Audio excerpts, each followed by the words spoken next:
قرآن کے دو معجزے یا دو باتیں قرآن کی ایسی جو آج سائنس نے جن کو پروف کیا، آئیے میں آپ کو بتاتا ہوں، لیکن اس کے لیے آپ کو چلنا پڑے گا میرے ساتھ کچن میں۔ ہم جب بھی کوئی فوڈ کھاتے ہیں تو ہم کسی لائف فارم کا مرڈر کرتے ہیں، ہے نا عجیب بات؟ یعنی جب ہم گوشت کھاتے ہیں تو ظاہر ہے ہم اللہ کے حکم سے کسی کاؤ کو یا کسی بکری کو ذبح کرتے ہیں۔ یعنی یہ طے ہے کہ ہم کسی چیز کو ذبح کیے بغیر اپنی فوڈ سورس حاصل نہیں کر سکتے، لیکن اس میں اناج بھی آتے ہیں۔ مثال کے طور پہ ہمارے فریج میں پڑی ہوئی یہ ڈبل روٹی، اس کو حاصل کرنے کے لیے ہم نے گندم کو ذبح کیا ہے۔ جی ہاں، گندم ایک بیج ہے نا، بیسک جو نیچر میں اس کا پرپس تھا وہ کیا تھا کہ اس سے مزید گندم اگے، لیکن ہم نے کیا کیا؟ اللہ تعالیٰ نے ہمیں یہ سکھایا، علم الانسان ما لم یعلم، کہ ہم نے اس سے گندم سے آٹا بنایا اور ہم نے اس کو کنزیوم کیا۔ آپ ہمارے فریج میں کوئی بھی چیز دیکھیے، یہ دیکھیے آٹا، یہ بھی وہی چیز ہے۔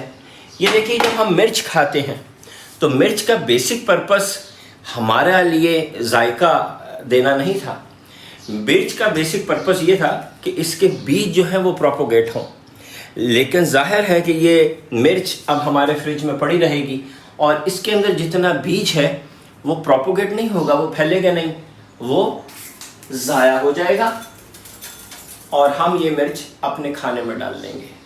اب آتی ہے مزے کی بات، صرف دو چیزیں ایسی ہیں کہ جو پراپر فوڈ ہیں، شفا ہیں اور ہیومن باڈی کو اس کی ضرورت ہے، اور صرف وہی دو چیزیں ایسی ہیں جن کو حاصل کر کے جب ہم کنزیوم کرتے ہیں تو کسی قسم کا کوئی مرڈر نہیں ہوتا۔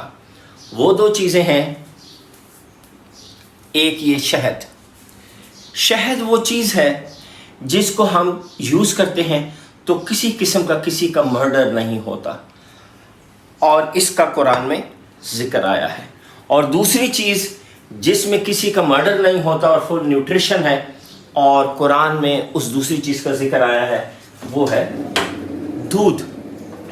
یہ وہ دو چیزیں ہیں جن کا قرآن میں ذکر آیا ہے ایز اے پراپر فوڈ، جس میں کسی چیز کا مرڈر نہیں ہوتا، کسی قسم کی پروپوگیشن جو ہے، افزائش جو ہے وہ رکتی نہیں۔ یہ ایک قرآن کا معجزہ ہے۔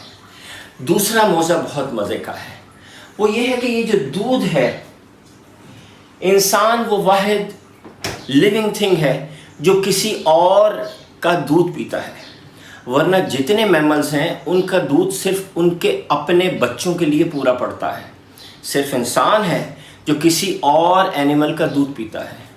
کن کا دودھ پیتا ہے؟